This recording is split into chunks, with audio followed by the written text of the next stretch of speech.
Good evening, ladies and gentlemen, and welcome to another episode of America in Black and White, where we discuss and try to resolve the issues that are plaguing the underserved and LGBTQ communities here in America. Tonight, we have a very special guest. We have Mr. Marte Malik. Mr. Marte Malik has an expertise in done-for-you business software, sales strategies, and client acquisitions. His organization, Good Fortune 888, is firmly rooted in driving change, focusing on financial education in underserved communities, with plans to implement a free online platform for at-risk youth to bridge the knowledge gap and make financial literacy accessible to empower the next generation. Ladies and gentlemen, I give you Mr. Marte Malik. Hello, sir. Hello. How are you? Hey, Mr. King, how are you? I am excellent. Thanks for joining us this evening. Thank you for having me. It's a pleasure. Thank you. Yes, sir. So, is there anything you'd like to add to your bio? No, you did an excellent job. I appreciate, the opportunity to bring me in front of your audience to share what it is that I have. So, then again, I guess we can just dive right on in. And I'm going to lead off here. And I want to talk about you as an entrepreneur. Yes, sir. What inspired you to become an entrepreneur? So as far as I can remember, even since I was a child or a little kid, I always had that entrepreneurial spirit in me. I always wanted to find ways to make some type of income. I've just always been fascinated with seeing people in business. One of the first things that I can remember when I probably was about maybe nine, right, 8 or 9 years old, and I seen some guys working on a house, and they were rehabbing a house. At the time I didn't know what that was, but I was very interested in what they were doing. And so I went up to him and I asked him, hey, you need some help with anything? Is there anything that I could do to make some money with you? And he kind of laughed and he was like, man, you're a bit young but he was like, all right, I got you. And so he just kind of had me just clean up and just clean up the job site, and I made a few extra little dollars that way. And so it's just one of those things that's just always just been in me. I've just always had that spirit. Wow. So, is this just to the intent of just always want to work for yourself? Where's that coming from? Yes, sir. So, as I got older, it's just one of those things that just always stuck with me in the sense of just wanting to be in a position to be able to have the type of funds that I wanted to acquire for myself. And one of the greatest ways that I seen of doing that was becoming a business owner. For the most part, everybody that I seen or encountered that was in business, I just always just kind of just wanted to be in that, just be in that arena, and it's like I said, it's just something that's just always been with me since I was a child. Can you share a pivotal moment in your entrepreneurial journey? Pivotal moment in my entrepreneurial journey was when I made my first. I made probably about 90,000, and I did it within the span of about 4 to 6 months. And this was through my wife and I. We had a tax business, a tax preparation business, and so just seeing that, and this was in 2019. This was in 2019. And that was the first time that I've ever made that type of income, being an entrepreneur, being a business owner. So that was something that was very pivotal for me, as an experience to know that it's actually possible and it's actually doable. You know, seeing other people say that, you know, they've made, you know, $50,000 in 90 days. And we had partnered with a company at that time to where we had actually made that an achievable goal. Oh wow, that's really motivational and inspirational in a sense. You know, to have a young couple like you and your wife to go out and to do well, to make those kind of numbers. So is it that you all just have like a team, or how did you guys come up with how you would establish your business? So at this particular time, like I said, it was another company that we had partnered with. The company was called One Stop Taxes. It was still in its infancy stage. And my wife and I, when we joined initially, they had this motto of how you can make $50,000 in 90 days. And so we put it to the test, and we went out and achieved it. We were actually the first individuals in the company to actually hit that goal. And kind of after that, it just kind of set the catalyst for everybody else behind us to do the same thing. And we did it. The company has a structure. It's a tier structure, like a multi-level marketing structure to it. And so we were able to capitalize off of that, and we built a massive team. We built a massive team of individuals, and the mass majority of that income that we generated came off of our overrides. And so we did about almost close to $60,000 in overrides in that business. Oh man. How do you identify and evaluate new business opportunities? So how I evaluate them is just based off of my experience of trial and error.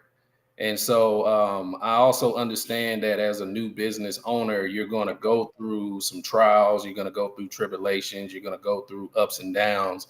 And so one of the greatest ways that I've figured out how to spot great business opportunities is to look at the success rate of where they started and where it is now. That helps me gauge a lot in the sense of where to place myself within that company or opportunity. Mm. So, how do you? I'm assuming that you do some partnerships. If you do partnerships, how do you decide? You know which opportunities are good to partnering to compare to the ones that you don't. So now the approach that I've been taking over the past probably year and a half, probably 2 years now, is that I've been looking to work with more startups because there are people out here who have great ideas. They just don't know how to implement them or what to implement to make them successful. And so me, I have a very great visionary mindset. And so one of the things about me is that once you begin to tell me about what it is that you're looking to do, what it is that you're looking to implement, I literally see it in front of me. And once I get that notion of something that I can literally see in front of me and make it tangible within my vision, then I know that it's something that I can go after and make it tangible and within the physical realm, the physical reality. Um, so it's just all about and one of the greatest books that I've read that helped me come up with this concept is reading The Power of Broke by Damon John.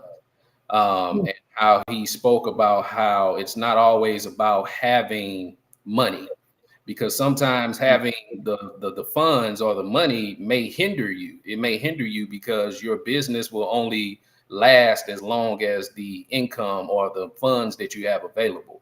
And so it's all about coming up with creative ways to implement things into your processes and creating systems that set you up for success. So tell us a little bit about that. I mean, like with systems or with this creative process, exactly how does that begin and what is it supposed to look like in the end? So in the beginning, it looks very chaotic because one of the things is if and one of the greatest sayings that I've heard is the difference between where you are now and where you want to be is the same difference between what you know now and what you don't know to get you there. And so that's where the opportunity lies. The opportunity lies in the unknown, in that gap of not knowing. And once you acquire that information, it becomes a lot simpler to put those systems in place. So it's just basically about getting with people who actually know how to get you where you need to go. And that's one of the greatest lessons that I had to learn as an entrepreneur as well. Instead of me trying to wear all the hats and trying to do everything, because in the beginning, yeah, you're going to be the one wearing all the hats. But over time, as you understand, yeah, you need to implement and get with people who can mentor you, who can show you the certain processes and certain systems to put in place to get you from where you are to where you want to be. Mm. So how does at this point, how does your 3 year to 5 year outlook look? Is it looking prosperous? As of right now, I am in that unknown phase. And in that unknown, that's where the miracles actually happen, because what has actually happened for me over the past few years is that I've found myself kind of tailoring my approach into something different, and it's been in the financial literacy space. Uh, and going into that space, this is something that I've been sitting on for probably about a year or so, and I've just been trying to find a way to implement it. And the opportunity came for me to work with a nonprofit organization. Her name is Janae Harris, who is also somebody that would be great, for you to interview as well. She has a beautiful program. It's called On Fire. She's out of Douglas County. And I end up coming across her information on LinkedIn, and she was looking for mentors. And so I volunteered to become a mentor within her program. And me and her got to talking about some other things, because as I looked over her website, I seen that one of her biggest things is surrounding entrepreneurship and financial literacy as well. And so I've been sitting on this program that I've been wanting to implement, just didn't know how I was going to implement it. And when I came across being able to partner with her, I was able to do a little bit with her summer program. And so now she and I have talks of putting some other things together so that we can extend it from not just being a summer program, but being something that is implemented all year round. Oh wow. Now that sounds really interesting. And just for some fruit for thought, Yes, sir. is that as you're doing the financial literacy, especially once I'm assuming, so I don't know, but I'm assuming that you'll probably have put together um, everything that you probably want to use or packets that you want to get out to the people that's going to go through the program. And so the thing is I think that in marketing, what it is that you do in general, but also what this is supposed to be, I think something you might want to look into is that once you put this thing out front, it sounds like something you want to make a lead. Yes, sir. And so in making it a lead, that means that probably, I'm gonna say probably, but most likely, you're gonna have a lot of people, especially in when you talk about what's inside of it, Mm-hmm. you're gonna pull a lot of people, you know, because It's very important in today's time, especially in all of our communities, that financial literacy is something that everybody needs to have. Most definitely, most definitely. I 100% agree with you, because what stems this passion for me is because at the age of 16, I became homeless. My mother did the best that she knew how to do, but we often found ourselves homeless just due to her lack of financial education. She didn't know a whole lot. She only knew how to do what she knew how to do. And so with that, by the time I was 16, she was going into a women's shelter, and they told me that I was too old to be with her. And so she told me to go to my grandmother's house, but even that was kind of a short situation because my grandmother was holding space for my uncle at the time who needed a place to stay. And my grandmother lived in a 1-bedroom apartment. And so it was only so much she could even do for me. And so that led me to, getting into, things that if I just would have had somebody at that age, because that was a pivotal point, in my life. If I would have just had someone that could have shown me a different path, because by the time I was 21, I had become a felon, just being in the streets and figuring things out on my own. And so that's what stems my passion for this program, is because I know what it's like being in that position. And I know that there are others who are in that position. And that's why, like I said, I've just been in this unknown state, and I understand that that's where miracles happen. The miracles happen in the unknown, because I wasn't planning to make a partnership with this nonprofit. It's just that my everything just aligns so perfectly, and she has the platform. And so over the summer, I got a chance to work with about 40 youths that I was able to give information to, and they were able to retain this information. And I've been getting great feedback from it. Oh, wow. That's a really good thing. I'm proud of you. Because when you start forging your way and you start creating and making things like that happen, that right there shows that you're demonstrating more than just leadership, but you've got people that are willing to listen. That's a really good thing. Yes, sir. What are the biggest challenges you faced as an entrepreneur, and how did you overcome them? Oh man, one of the greatest challenges as an entrepreneur was when you come from a place where you're not used to having a lot of money or a lot of income, and you are still in that mind state of doing things that are of your old self. You didn't renew, you hadn't renewed your mind state. Like your finances are renewed, but your mindset wasn't renewed. And so that was one of the greatest challenges for me, because we end up going through a period of time where we literally hit rock bottom. After seeing the type of money that we made with that business, we end up losing a lot. And because right behind that came COVID. And so we were prepared for what came behind with COVID.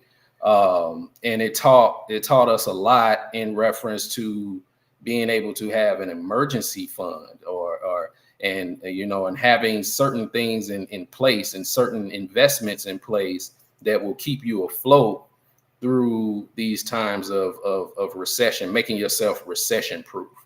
And I'm thankful for the process, as hard as it was, because it taught us a lot. It taught us a lot to go through that. And so I would say that's one of the biggest challenges that I faced as an entrepreneur, and one of the biggest challenges that taught me a whole lot.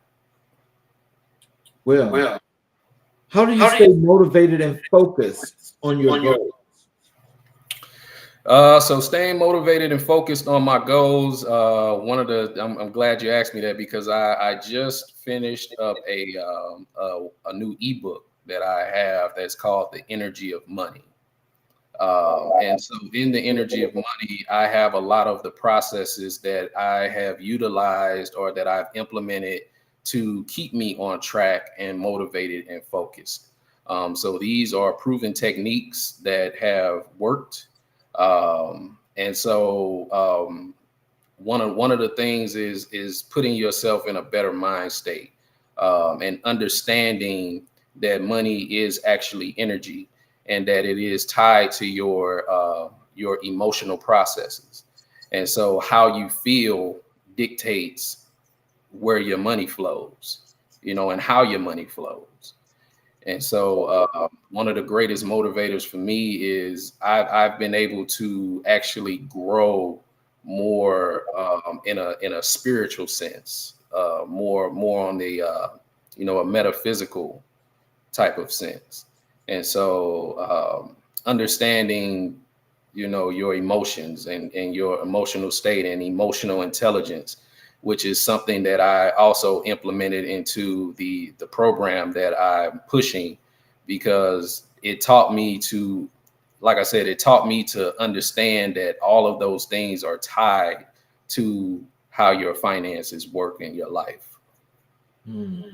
So tell me this, because I love philosophy. Yes, sir. And when you mention metaphysical, Yes, sir. tell me in the metaphysical sense, tell me what is it exactly that you got, that actually helped you from that spiritual realm? Because a lot of people, they really don't understand the in-depthness of what that is. Oh man. Oh man, you about to have me going into some stuff that I don't even really, and it's hard because I've been also struggling with trying to explain a lot of these things, is because in the metaphysical sense, I receive, because I've been asking for things. I've been asking for things, and how they come to me have been in a sense of where it's like I would literally, they like my ancestors or my spiritual guides, they talk to me in my dreams. They tell me things in my dreams. I get a lot of downloads in my dreams. And they give me stuff all the time, and they own me. They be on me a lot too. But I've been able to do a lot of things because a lot of the ideas that I have that I've implemented, they don't come from me. They don't come from me. These are things that have been given to me because I understand a lot more where my mission lies. I understand a lot more where I'm supposed to be and where I'm supposed to go. I don't know where my help is going to come from. I don't know who I'm going to meet along this journey or along this path. Like with aligning with what you have here with this platform. This is not something that I expected. This is just something that aligned to where you felt or the open enough to bring me in front of your audience to present what it is that I have.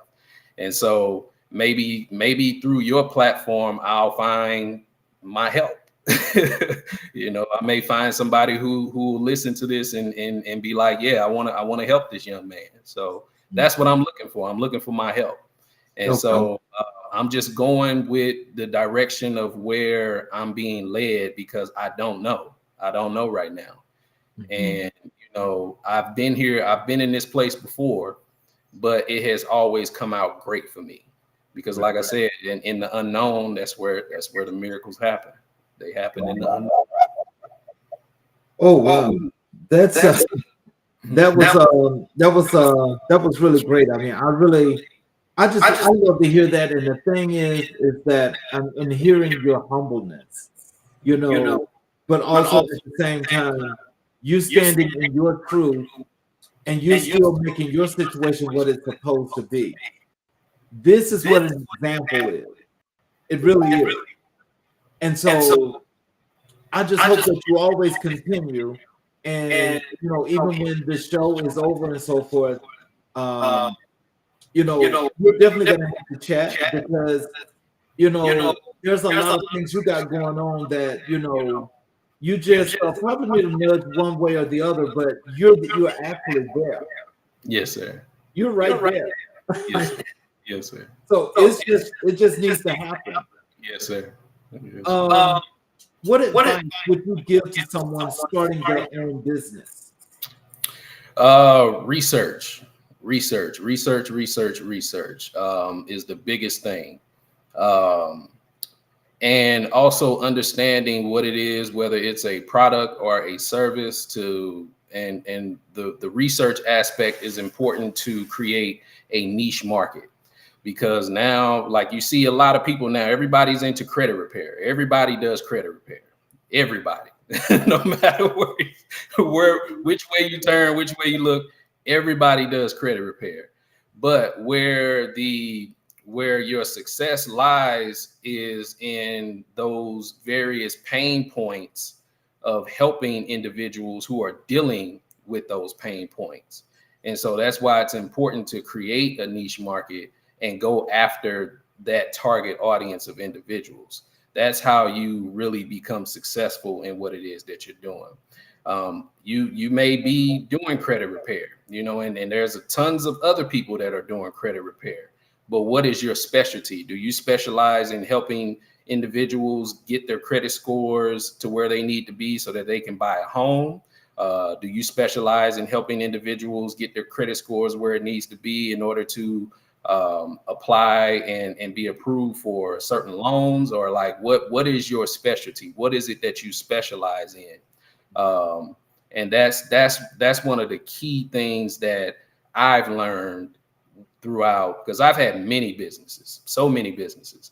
A lot of them, weren't successful, but that's part of the process, and that's how you learn. And then also I would say, don't be afraid to go in whatever direction that you feel that you need to go, because the thing is, if you don't go in any direction at all, you don't know if you're going in the right or the wrong direction.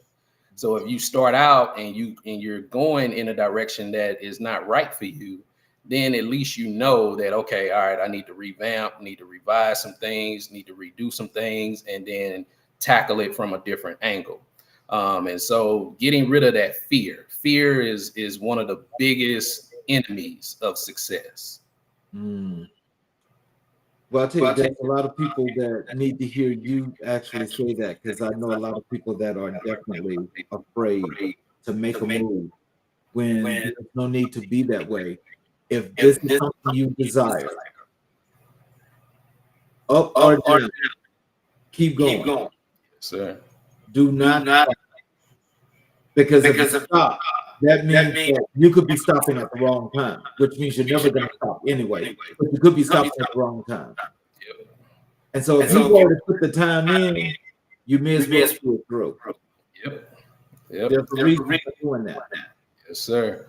I believe it was Eric Thomas who said, if he's like, you already hurt, get something out of it.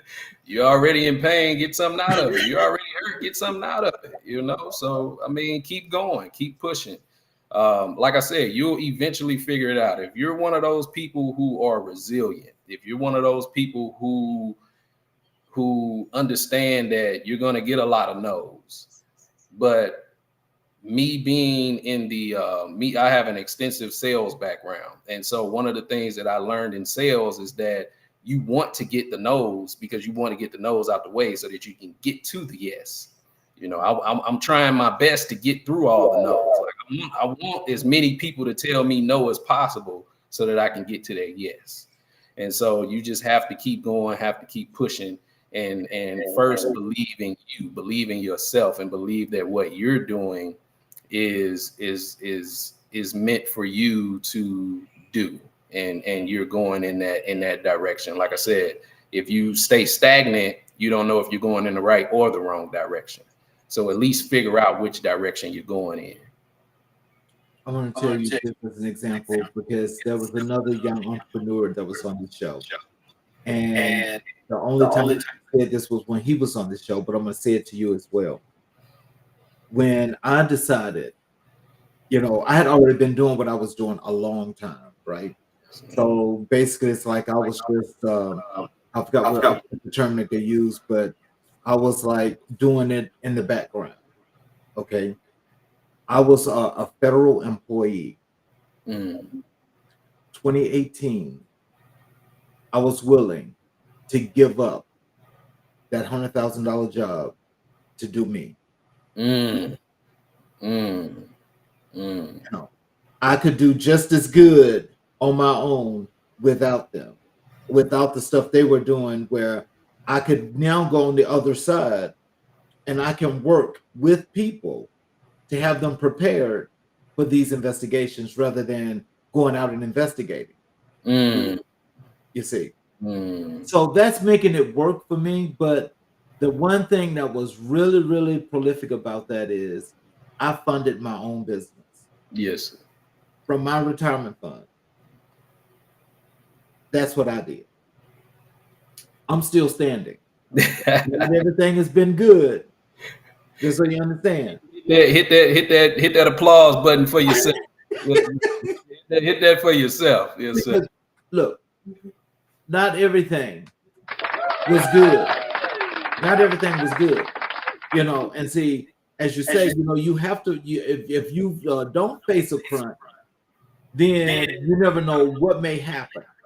But when you do face the crunch, the adversity, how do you handle it? If you feel like you want to give up, then you never should have done it. Yep. But if you keep going, you find a way. Yes, sir. You find a way. Yes, sir. And see, that's what this is about right here. This is about people like yourself that's actually got that resiliency to still continue and still be a successful businessman regardless of the case, because you're still giving back in that process. That's the thing that makes you stand out from any other individual. Yes, sir. That's where it's at. Yes, sir. Yes, sir. Yes, sir. Most definitely. Most definitely. And so, it's a process. It's definitely a process. And so, like I said, I've grown so much spiritually over the years. And like I said, I'm into, the metaphysical aspect of things. And I study the universal laws, the 12 universal laws. And I understand how things work in patterns, so you may be going through a challenge, you may be going through some adversities, but on the other side of it, of that adversity is once you get over that, that's where you celebrate and you bring, that's where your joy comes from. But you have to also understand that behind joy is going to come those periods of introspection as well. And so with us understanding these things, and that's why I'm very big on understanding yourself, like who you are, what your triggers are, and understanding that emotional intelligence aspect of yourself, because that's what's going to get you further in life, not even just in business, because everybody's not going to be an entrepreneur, but just as a person in general, that's what's going to get you further in life, is understanding what your emotional triggers are. So how do you balance innovation and practicality in your business ventures? So innovation and practicality. So with innovation, like I said, getting with people who know more than what I know. When it comes to innovation, as far as elevating and putting processes and systems in place that help you go further, and making sure that those things are practical, making sure that those things are achievable, is something that I'm always conscious of, because if it don't work, it don't work. You know, I'm one of those people that if it don't work for everybody, it doesn't work for anybody. You know, and so practicality is something that has to be very inclusive, because it has to be something that can be implemented and duplicated. You know, if it can't be duplicated and it's complicated, then you know it doesn't work. It doesn't work. Well, I'll tell you, I'm a strange individual. And I'm gonna tell you why. It's because when it's complexity, I flourish. When it's Mm. just simple, I can't do it.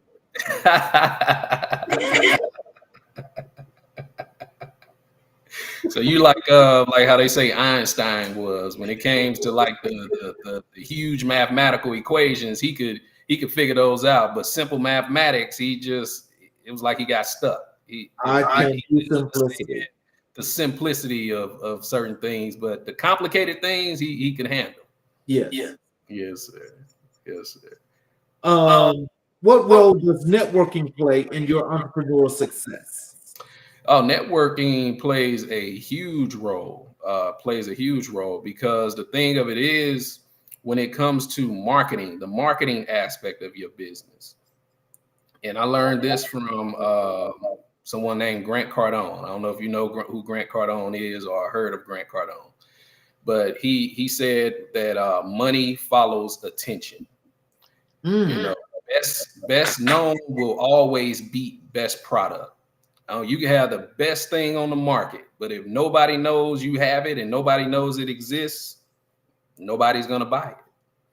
So networking is huge, because you have to be able to be in a space where others know who you are and what you have to offer. How do you handle failure and setback in your business? Failures and setbacks is something that I've grown to be able to handle a lot better, because I now understand that anything that can go wrong will go wrong at some point in time. But understanding that those are lessons and not losses. You know, those are lessons for you to learn from. That, you know, failure is not something, because we've been made to believe that failure is bad. You know, we go to school and you fail a test, and you know you get an F on it, or a D, you score real low. We've been made to believe that that's something bad, versus looking at it as, okay, well, I failed at this. What areas do I need to improve in so that I'm successful the next time or the next go around?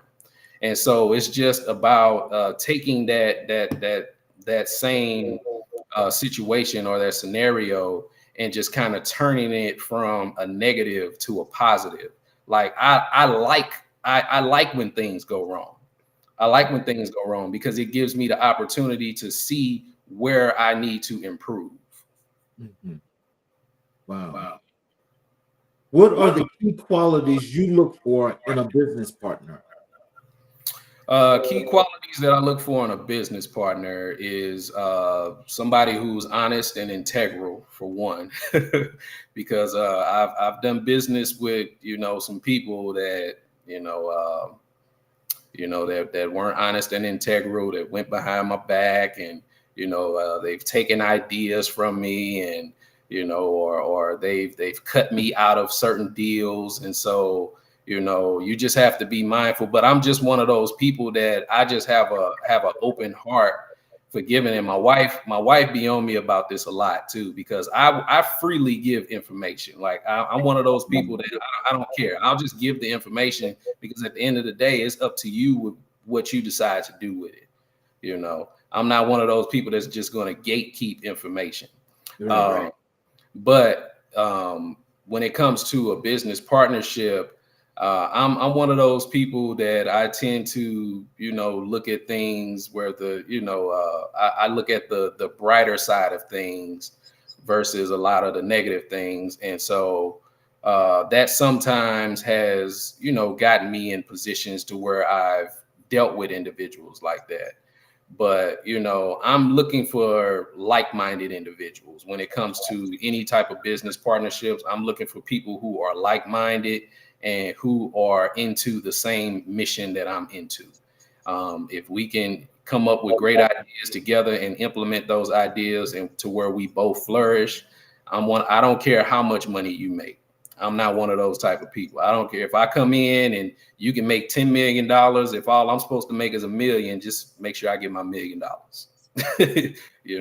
Or even if it's 100,000, I don't care how much you make it. But as long as I get what it is that I'm supposed to get out of it, But I'm just somebody that's integral, somebody that's like-minded and looking to push the same type of program that I'm pushing. So how do you vet these people? So sometimes I just see who's willing to get in the mud with me, because a lot of people talk their talk, but when it's time to actually put in the work and you look up and you by yourself. And so I've come across that as well. A lot of people say that they do this or they know how to do this and they want to do that, and then when it comes time to implement it, they're nowhere to be found, or they can't actually do what it is that they say that they know how to do. So my vetting process is one of allowing you to, as they say, give you enough rope to hang yourself with. Right. I'm just one of those people that once you tell me you can do this and you can do that, I'm going to give you the opportunity to prove that. I'm just going to give you the opportunity to prove that, and then over time it'll show if you're really about what you say you're about. Off the air, I'm going to give you some pointers on that. Yes, sir.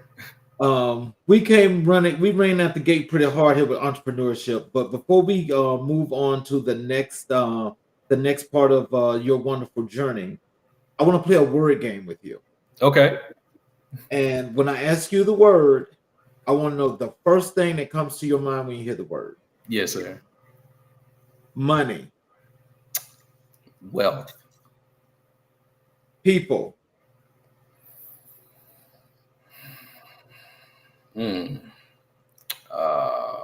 People.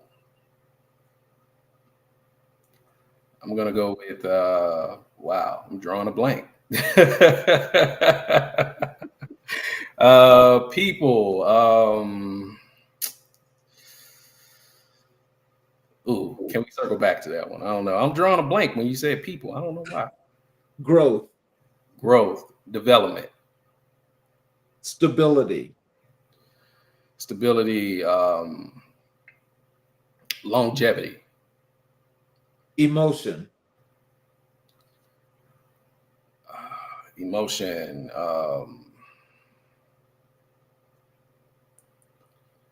Ooh, I don't know why I'm drawing a blank for emotion. Emotion. I would say. Ooh.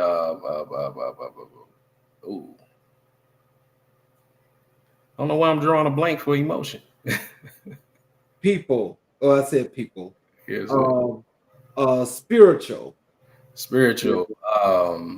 Journey. Philosophy. Way of life. Service. Necessary. Niche. Purpose. Work.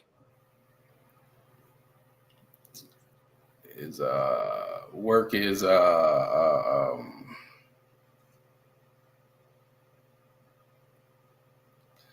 drawing a blank for work. Work is I would say obligation. Let's go back over to emotion. Emotion. Let's say emotion is I'm gonna say love. That's where I'm getting at. Love, emotion, love. And people. People make the world go round. Now, each of those terms, I want you to know earlier in the interview process, These Yes, are sir. terms that you use, and you use them more than one time. Oh wow. Wow. Oh wow. Okay. Which of these terms do you feel are most important to you in how you actually run your business structure? I'm gonna go with emotion. I'm gonna go with emotion. Why emotion? Because, like I said, in my more recent journey, I've been more focused on emotional intelligence and understanding how my emotions play a huge and a major role in where I am in life. Like I said, even as it pertains to wealth and even as it pertains to finances. Mhm. So emotion is something that I would say is a major factor. Emotion is something that holds relationships together. It can break relationships apart. Emotion is something that can bring about great joy, or it can bring about great sorrow. So emotion is huge. Does it make you more aware? Oh, definitely. It makes me more aware because now I'm more in a sense of understanding me as an individual of who I am emotionally. Like I said, what triggers me, what makes me happy, what makes me sad, what makes me cry. Understanding that if when I'm feeling a certain way, I have this thing that I do with myself. I ask, is it the thought creating the emotion, or is it the emotion that's creating the thought? Because it can work both ways. Mhm. It can be a transmitter or a receiver, depending Mhm. on how you're utilizing it. And once again, these are things that have been given to me. I didn't come up with these things on my own. These are things that have been when I ask for certain things at night when I go to sleep. I go on certain journeys and certain trips, and I'm being taught these things. And when I wake up in the morning, these are things that are just on me and just on my brain and on my mind, and that I wake up with. I don't. They just come. They come from the universe. The universe guides me in the ways that I'm going, and so now I have a better understanding of emotional intelligence. Because, like I said, is it the thought creating the emotion, or is it the emotion creating the thought? And when you are in that state of understanding, you can respond better to your environment. Okay. Now we're going to pivot to another part of your wonderful journey where we're going to go to your community work and mentorship. Yes, sir. Can you tell us what motivated you to work with the at-risk youth? Like I said, the biggest motivator for me is me being an at-risk youth. I was an at-risk youth. For those who may just be tuning in or didn't hear earlier. Like I said, by the age of 16, I was homeless, and so I often had times where I would, had to find places to sleep. I went days without eating. I would sleep in hotel bathrooms. I would sometimes, sleep outside. I would sometimes have a friend that would sneak me into the basement of his home and allow me to sleep on his floor. And so me going through these things and just the emotional state that I was in at such a young age, I didn't know what it was at the time, being depression and anxiety and, feeling suicidal at times, just feeling like I just didn't have a place or didn't belong, or just trying to understand like why was I going through the things that I went through. And it took me up until this point in my life to understand that I went through those things to have a greater understanding for others who are in that same situation, the same that I was in, and so now my passion is more so geared towards the youth and ensuring that they have a future, because once we pass away, they're still going to be here, and the Mhm. information that they don't have, they're going to continue to give. That same cycle of broken information is going to continue on unless somebody comes in and steps in and gives them the information that they need to elevate. Can you share a success story of your work with at-risk youth? So currently, I am mentoring a young man who was part of the summer program that I did with the nonprofit, and I first interviewed with his mother because I wanted to talk to his mom first and ensure that I was a great fit for her son. And as I was telling her the story of what I did over the summer, I just seen her smiling, and she was like, I want to really, really, really thank you, because you're the one who gave them the financial information, and they came home and this is all they were talking about, and then you gave it to them in an aspect to where you broke it down for them in realistic terms, the reality of things. And she was like, I thank you because now they have a better understanding of what it is that I deal with as a single parent. And so that was a shining moment for me to, for her to say that to me, and those are the types of things that encourage me to continue to keep going, because it shows me that I'm going in the right direction. So how do you build trust and rapport with the young people you mentor? Just understanding how I was as a a youth or a young adult. I didn't have a lot of trust or rapport with others that were older than me. Like I said, I didn't have any mentors or anybody that I looked up to as a role model. So I understand what that even feels like, and I understand how it feels to be kind of closed off and shut off and not saying too much, and just allowing you to just because the biggest thing for me when I was that age was, show and tell. Like you can say all of this, but we're dealing with youth who have absent fathers who promise them things and don't fall through. You have youth that are dealing with a broken educational system as it relates to these the ones who are supposed to be educating them and not giving them the proper tools that they need to be successful. And so the youth are let down a lot. They're let down a whole lot. And so one of the greatest ways for me to implement or building that trust and that rapport with them is to always remember how I felt. I felt the same way. I know what it feels like to, I met my father the first time when I was probably 10 years old. Seen him one time. He kept promising he would come back, never showed back up. I haven't seen him again till today. So I know what that feels like. And so I know that breaks trust. I know that builds up a level of where you just like, okay, whatever. And so my biggest approach with them is just allowing them to open up to me by using my active listening skills. And so I make it all about them. I don't make it about me. I make it all about them. And I make sure that I listen to what it is that they're telling me. And I go do things to implement and show them that, okay, I hear you, I'm listening, and let me show you,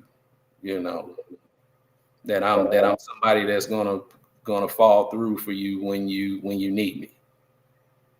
What are some common challenges faced by at-risk youth, and how do you address them? One of the biggest challenges of today, I would actually say, is the opioid epidemic. The drug culture that we're dealing with nowadays, where it's just cool to it's in all the music, and which heavily influences the current generation. And you see it every day that people are dying and overdosing. Like you just had the rapper Rich Homie Quan, who just passed away from and I believe it had something to do with fentanyl as well. And so that fentanyl is something that's taken out a lot of the youth because they're using it, they're experimenting with it, they hear it in the music. And so, you know, this huge drug culture that we have right now is a major challenge. And it has a lot to do with what they're dealing with on a day-to-day basis. Wow. How do you measure the impact of your community work? I would measure my impact of my community work by the individuals that of the lives that I actually change. Like I said, I'm still in the infancy state of this journey. But like I said, I've been getting great responses from it. And so that's how I measure my impact. I measure my impact by the response that I get from the youth. And that lets me know that I'm giving them something that is of substance. What strategies do you use to engage and inspire at-risk youth? So some of the strategies that I utilize to engage and inspire is one of the biggest things is talking about money. Everybody loves money. And so that's one of the biggest advantages, as well as it relates to the culture of the music, because in all these rap videos, all these rappers, that's all you see. They got all this money, they showing off all this money, flashing money, but that's been part of the culture for, you know, quite some time. But utilizing that as an advantage to show the youth that, you know, you have various options. You have various options because, like I said, I understand everybody's not going to be an entrepreneur, and so I also explain to them the option of putting yourself in a position to where you are in a high ranking employee or something to where you have job security, and you put yourself in a position where you have a skill set, you know. So I would say that would be my answer to that. How do you balance your time between your business and community work? So I just ensure that I keep a schedule, and so on the days that I plan out my week ahead of time. And so if I know that I have something that I'm doing as far as community wise, I ensure that I plan whatever it is for my business around that, because I make that the center focus. And I want to keep that as a center focus. So anytime or any opportunity that I get to do something that is community based, where I get to work with the community, I always implement that, and then I work my business around it. Okay. What role do you think mentorship plays in personal and professional development? I think it plays a major role in personal and professional development because, like I said, I didn't have that when I was a young man, and so in your personal development, we as human beings, we implement what we see. You know, we mimic what we see. That's how we learn. We learn through seeing others do certain things. And so if what you have in front of you is of something of negativity and destruction, 9 times out of 10, you're gonna gravitate towards that until you see or learn something different. And so to be able to be a force of, or that voice of reason, you know, is something that is impactful as it relates to your professional and your personal growth and development. So as you look into this camera right now, and you got the audience out there, what is the one thing you want these young potential mentees to know that you can teach them as a mentor? The one thing that I can teach them as a mentor is how to develop yourself into a better individual and understand that your circumstance today doesn't have to be the same circumstance for you tomorrow. Because growing up in an environment where with gangs, poverty, drugs, you know, you that becomes your norm, and you see that as a normal environment, and you see that as something that is familiar. And as human beings, we tend to stick to things that are familiar, even if they're things that are harming us. And I had to understand to grow out of that, that you don't have to stay where you are. Okay. How do you stay connected with the youth you've mentored over the years? So how I've stayed connected is, like I said, with the program that I've been with now with On Fire. She has a lot of engaging activities that she does with the youth, and so we have a group. There's a mentor group, and so she has a focus task for us each month that we are to do to stay engaged with our mentees. And that's something that has been working, and it's something that helps keep us in alignment and on task. And so what I do with it is I align it to what it is that the particular youth that I'm mentoring at that time, their interest and their focus. So like the young man that I'm working with now, he's interested in computer science and computer development and things of that nature. And so what I did for him was we looked up some different programs. I found some various programs for him that he can start taking now while he's in high school, because he's a freshman in high school. And I told him, by the time you look up, you're going to be at graduation. If you don't have a solid plan, you're going to be spinning your wheels. And so let's get you into something, to at least figure out if this is something that you want to do. And it's okay if you figure out, okay, later on down the line, yeah, it's not something that I really want to do. But we need to start implementing those things now before you graduate. What advice would you give to someone looking to get involved in community work? What I would say is start reaching out to nonprofit organizations who deal with whatever level of community work that you're doing. If it's something dealing with the homeless, start reaching out to a lot of these nonprofit organizations that deal with the homeless. If it's at-risk youth, start reaching out to organizations that deal with at-risk youth. If it's teen pregnancy, there's so many organizations out here that would love to have individuals come in and give their wealth of knowledge towards the youth, because they need it. They need it. Let's pivot here to this final part of this wonderful work that you're doing. And we're going to talk about sales strategies and client acquisition. Yes, sir. So what are the most effective sales strategies you've implemented?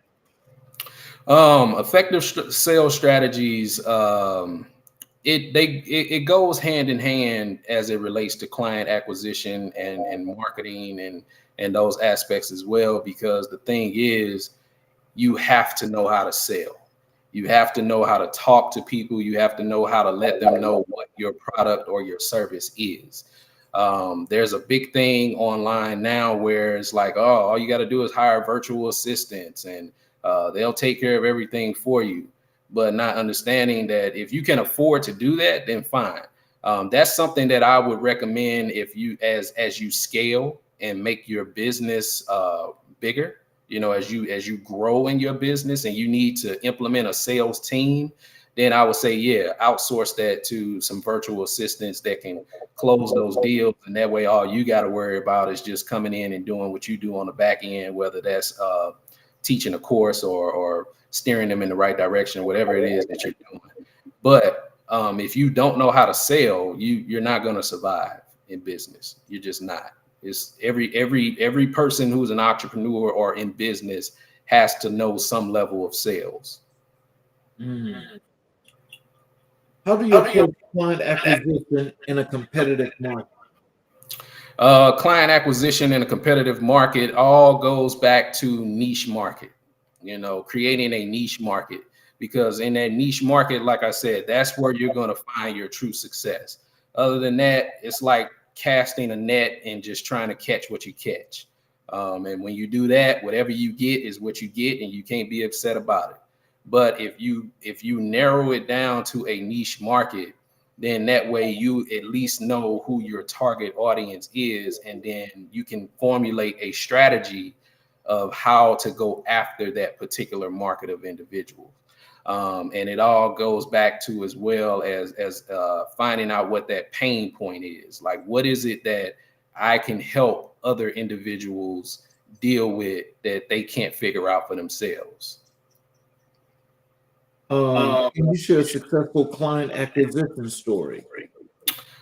Successful client acquisition story is one of the biggest things that I do for businesses. Is I help them create lead magnets. And so for those that don't know what a lead magnet is, it's something that you give away for free to attract that particular audience of individuals, and then you can put them into your pipeline and start to implement your processes of turning them into a client. So, prime example, like I said, everybody's doing credit repair. So now if you break that down into a niche market, let's say you're doing credit repair for individuals that want to get their credit score to where it needs to be to purchase a home. One of the ways to capture those clients is, okay, well, let me put together, you can put together a infograph, you can put together an ebook, you can put together a report.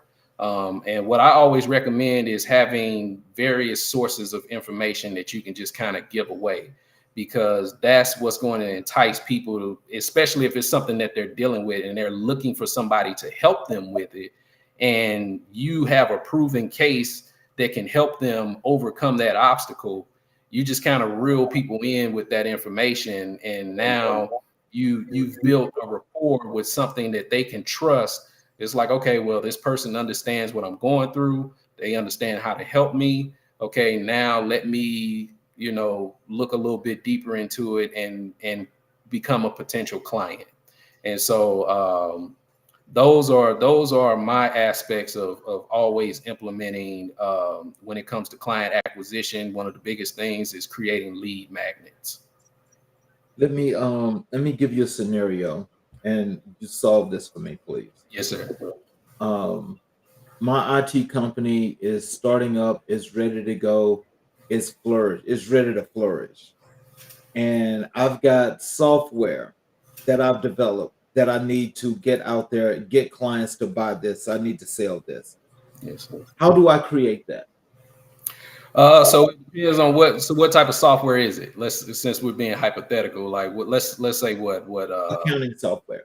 Accounting software. Okay. And so what I would recommend is finding your niche market of individuals, like who actually needs your accounting software. And that would also be based on the price point of your accounting software, because you most definitely want to target individuals who can afford your product or your service. And so let's say you have a software that is great for accounting for people that do real estate, because they need to keep track of their books. They need to keep track of processes and things of that nature. And so, okay, let's go after this market of individuals who are real estate professionals, or who are wholesalers or investors. And let's figure out, okay, well, how does your particular software help them in their situation?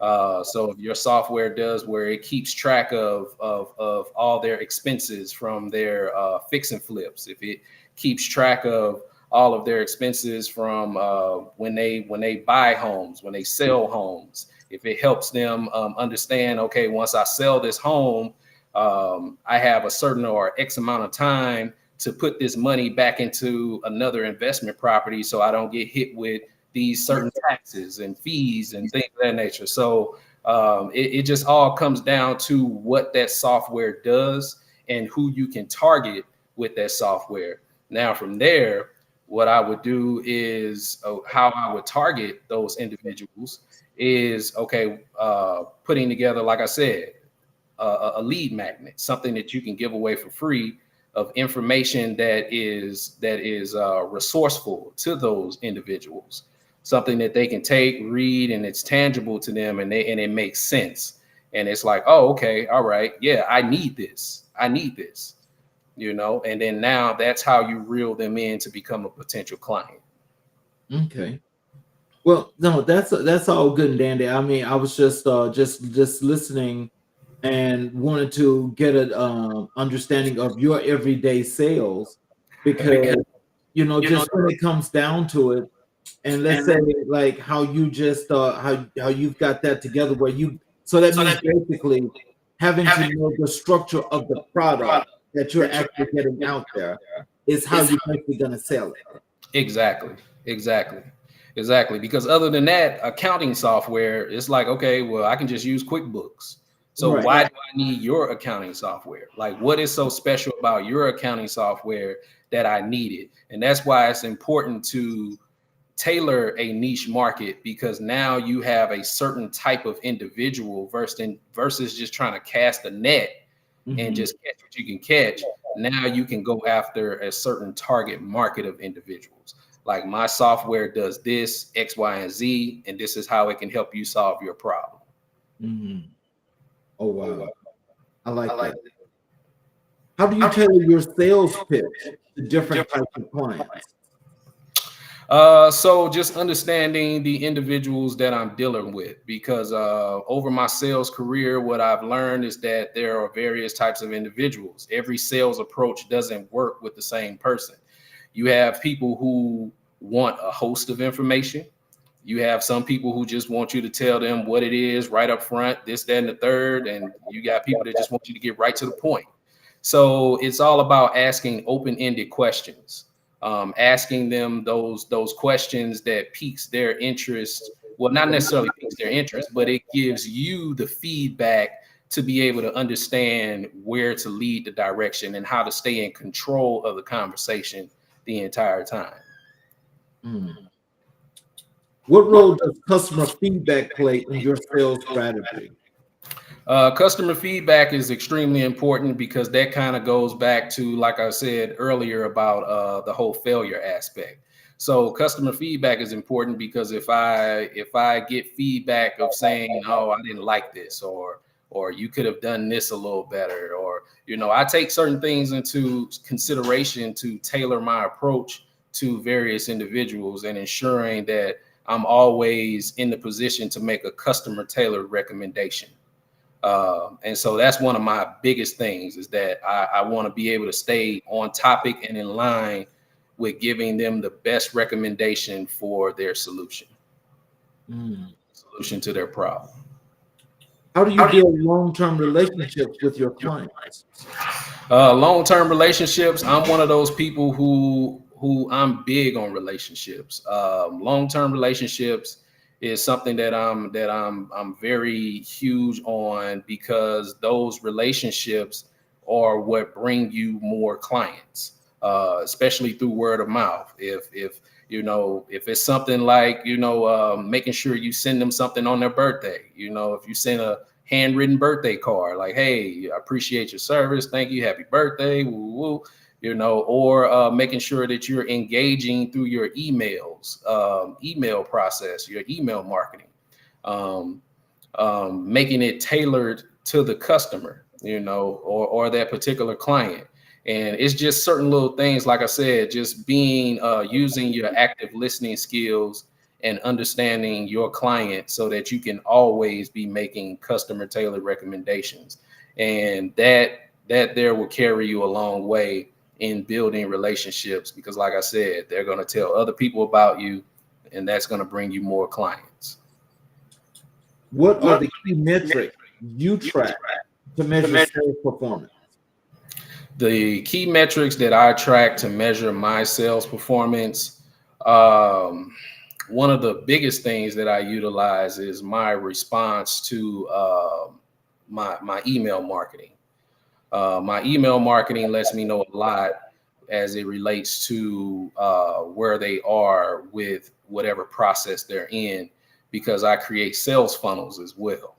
And so those sales funnels, it tells you a whole lot. It gives you a lot of information. It gives you a lot of feedback. It lets you know if somebody just looked at the email, if they opened it, or if they clicked the link, or it gives you a lot of information, because now it's like, okay, if I get people that's opening the email but they're not clicking the link, okay, what is it about that email, or what is it that I need to tailor, or change up my approach to ensure that they're clicking the link in the email.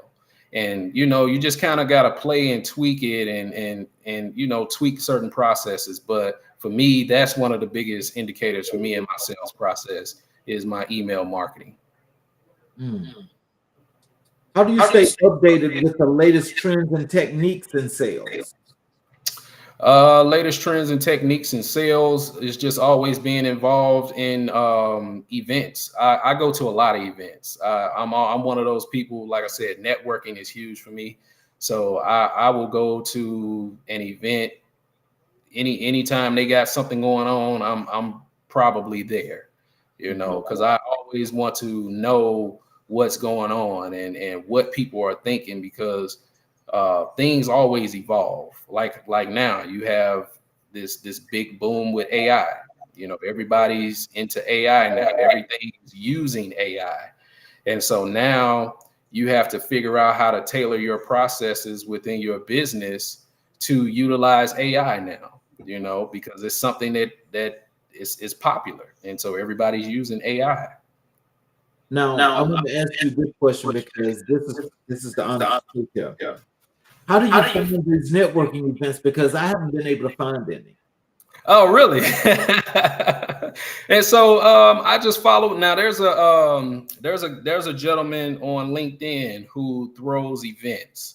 I'll send you. I can't think of his name. I can't think of his name is Slevin. I think it's Slevin Hicks or something like that.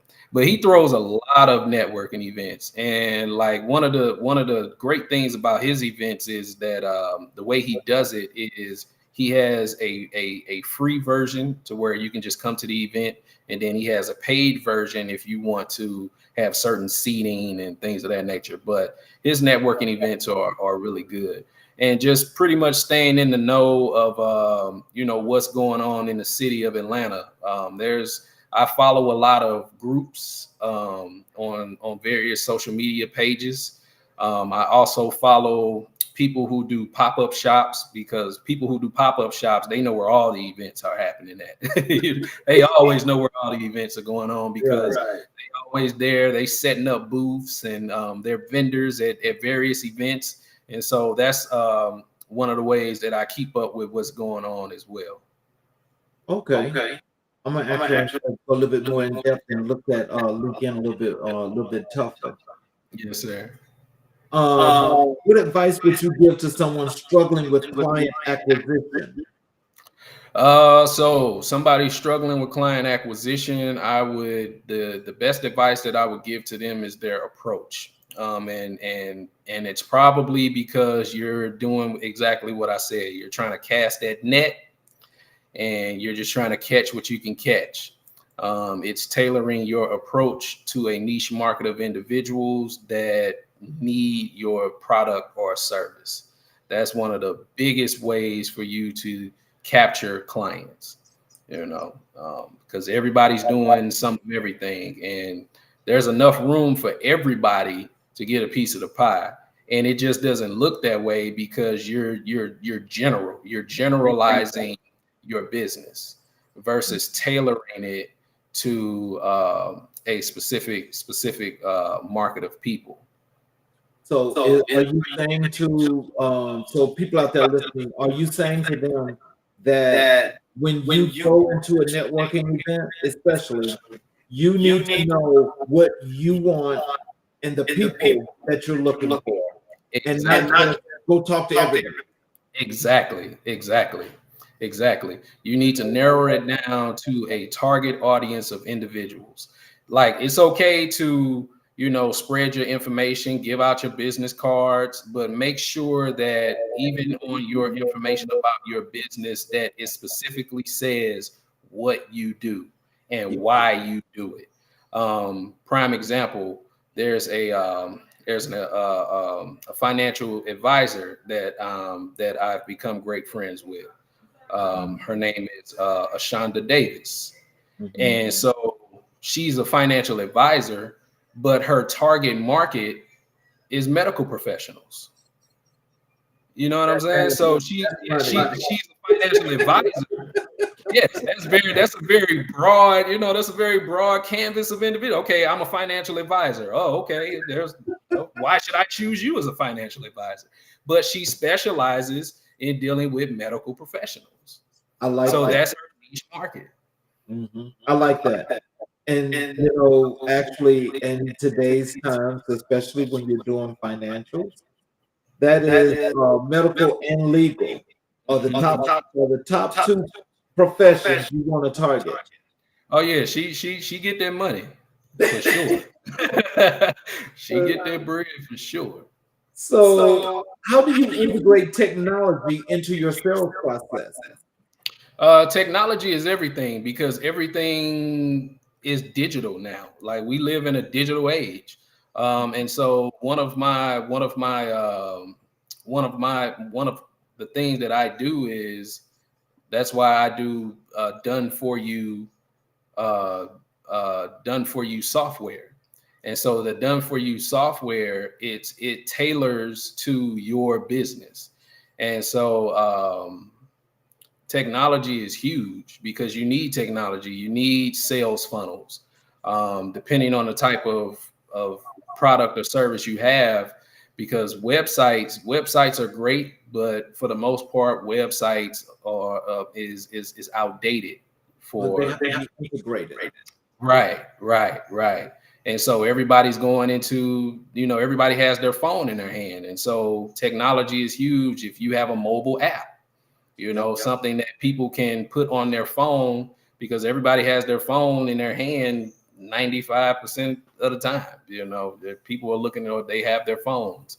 And so technology as it relates to text marketing, email marketing is always going to be huge, but text marketing, an example of like what's my wife was telling, like Fashion Nova, they'll send you 500 texts a day, letting you know what they got going on. Your phone dinging all day long from Fashion Nova, letting you know sale or something new or something's discounted. Like they be on it. They be on it. And so Right. technology is huge. Technology is huge to implement into your business. Let me ask you. I want to ask you some advice Yes. because, as you said, that resonated something with me. I'm actually thinking about getting an app. Okay. Okay. And so I want to get an app, just to start off the implementation of the accounting, bookkeeping, tax preparation, and consulting that I do. With that, when people do those apps, do you? Is it best to charge for the app or let the app be free? So to my understanding, I believe that when you put your app on the app market and it's accepted, because there are certain processes that you have to go through to get that app approved on the app on the marketplace. You can put it on there as a free download, because what a lot of people do is they do a free version and a paid version. And a lot of the free version where people make their money off of the downloads is the ads, the ad revenue that you can gain from Okay. from your app. Okay. Okay. And that's I didn't think about that part, Yes, sir. but because I'm like, um, I'm thinking about doing a whole bunch of things going into 25, but that is the one thing that I want to get the SYT and consulting app out there. Oh, And yes, so sir. just in the process of doing that, I'm thinking like, what is the better way of doing that? Because I do know that there's some that's free, but I also know that there's a lot of them that they have people paying for. So I didn't know there was two versions, but that means there's two different apps, though, right? No, it's all in the same app. And so there you can have it to where a certain version of the app is free. And then to access some of the other features in the app, you have to pay for it. Mm. Yes, sir. Okay, I got to go to the drawing board. I got to get that part situated there. I mean, I like that. I want to thank you for that because that is one of the things that I'm talking about doing here in 25 for real. Yes, sir. Yes, sir. You should. You should. So as we're going into, as we've concluded with the Q&A here, what are some of the things that you'd like for our people to know that you want to leave them with parting words and how they can actually follow you on social, how they can connect with you, all those good things. So what I would like to leave your audience with is I hope that what I said resonated with somebody, even if it was just one person. Um, because like I said, I am looking for my help. I'm looking for my help. Those who want to partner with me on my venture of building this financial literacy program. Um, and one of the biggest ways that you can help me with that is by going to my website, which will take you to my LinkedIn. I have it linked to where I have my web address. It takes you to my link. I mean, not my LinkedIn, my link tree as a landing page. And that is Good Fortune. It's GOODFORTUNE 888.com. On there, you'll find all of my contact information. You'll also have all of my social media handles are on there. That way I don't have to try to give them all because, everything is not always the same across all platforms, but all of my social media information is on that as well. And it also has all of the information of what it is that I do. And so one of the biggest things right now for me is I'm in my first round of funding, of gathering funding for my financial literacy program. And so I have various products. So I have t-shirts on there. If you want to purchase a t-shirt, 100% of the proceeds goes towards that program. My new ebook, The Energy of Money, is on there as well. I have it formulated to where it's just $1, as little as $1. You can donate $1, $1 to download that ebook. But if you would like to give more, it's greatly appreciated. Like I said, 100% of those proceeds goes towards that program. I also have something up on GoFundMe to raise that first round of funding. I'm looking to raise 50,000, but in the first round, I'm looking to raise 10,000 in my first round. And so, how successful that goes, then we'll implement more things. My wife is also a certified grant writer, and so I'm looking to raise part of the funds, and then my wife is helping me with finding grants that I can utilize to raise the remaining funds, because one of the things that they need is the resources. I want to be able to have laptops. I want to be able to have tablets. I want to be able to have the technology, the things that can help them be engaged in this new paradigm of this digital age. And so that's one of the major things that I'm looking for right now is my help with that funding. Even if you want to come on as a sponsor. So how do people connect with you other than your website? What about your social media? So on my website, that it has all of my social media information. So it has my my Instagram, my TikTok. It has all of my everything that I'm on social media. If you scroll to the bottom, it has all of those. It has everything there on the Okay. website. That way, it's just to me, it just makes it simpler. Versus trying to tell you to find me on all these different platforms. It's all in one space, all in one place. You go right there. You can actually open it up to where there's a contact me button on there. It has my number, my email, all that good stuff. Everything is on there. All righty. Well, for those of you that have watched the show, I appreciate you guys taking the time out to listen. as Marte actually gave some really good advice. He also told you guys the story as to his journey as being an entrepreneur. A lot of us are afraid to be entrepreneurs, and not all of us are made to be entrepreneurs. But this young man has actually, in all the humbleness of all the things he's done, he's actually just told you just how success comes to be. As successful as he is now, that means that the more success is coming to him. So please, let's go and support him. Go to his website, goodfortune888.com. Go to his website. Let's do those donations. Let's support. And let's just make sure that we can get behind, this young man that's a future leader of this country, of this world. That we need to make sure that he's stabilized in doing this and completing that journey for us. I'd like to thank you again for the time that you spent with us, because it's really appreciated.